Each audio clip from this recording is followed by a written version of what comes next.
یہ 20ویں صدی کا ہندوستان ہے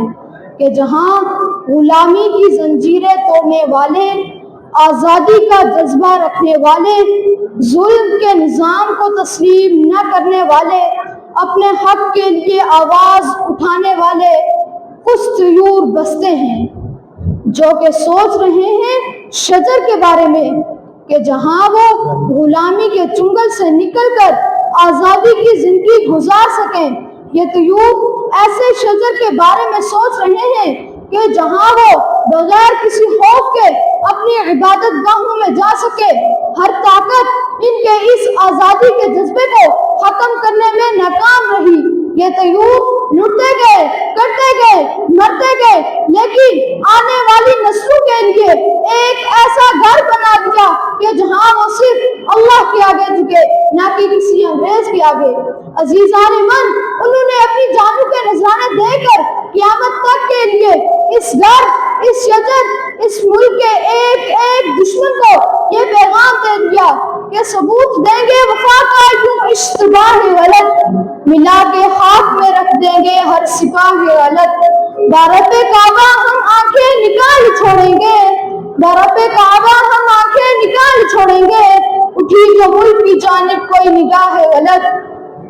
جناب والا، ان لوگوں نے اپنے جذبات، خیالات اور اپنی سوچ کو صرف باتوں کے حد تک محدود نہیں رکھا، بلکہ ان کی جو سوچ تھی کہ ہمیں اپنا ایک آزاد ملک چاہیے، اس سوچ پر انہوں نے سب کچھ لٹا کر نقشہ پاکستان کو دنیا کے نقشے پر ابھارا۔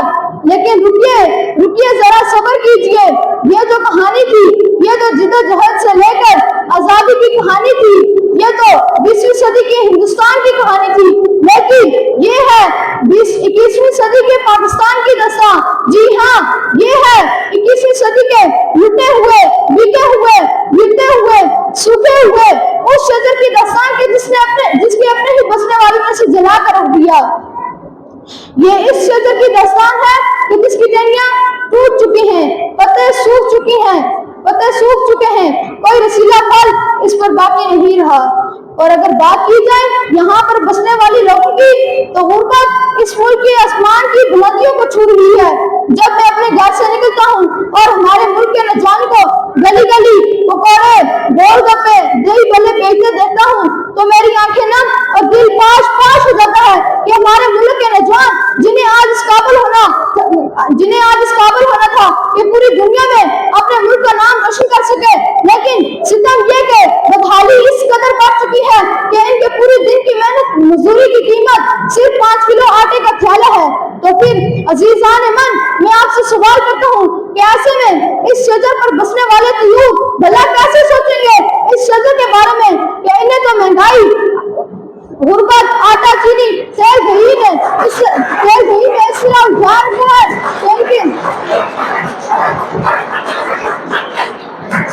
کہ لوگ اس ملک کو تباہ و برباد کرنے والوں کی طرف متوجہ نہ ہو، کہ لوگوں کے رحم و گمان میں اس ملک کے لیے سوچ بہت منفی ہو، اور فقط یہی ہو کہ وہ سوچیں اس ملک کے بارے میں کہ وہ پاک سے زمین سے کوچ کر جائیں۔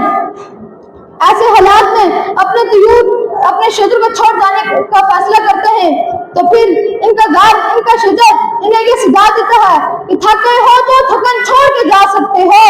کہ تھک گئے ہو تو تم تھکن چھوڑ کے جا سکتے ہو، تم مجھے واقعتاً چھوڑ کر جا سکتے ہو۔ ہم درختوں کو کہاں آتا ہے ہجرت کرنا، ہم درختوں کو کہاں آتا ہے ہجرت کرنا، تم پرندے ہو وطن چھوڑ کے جا سکتے ہو۔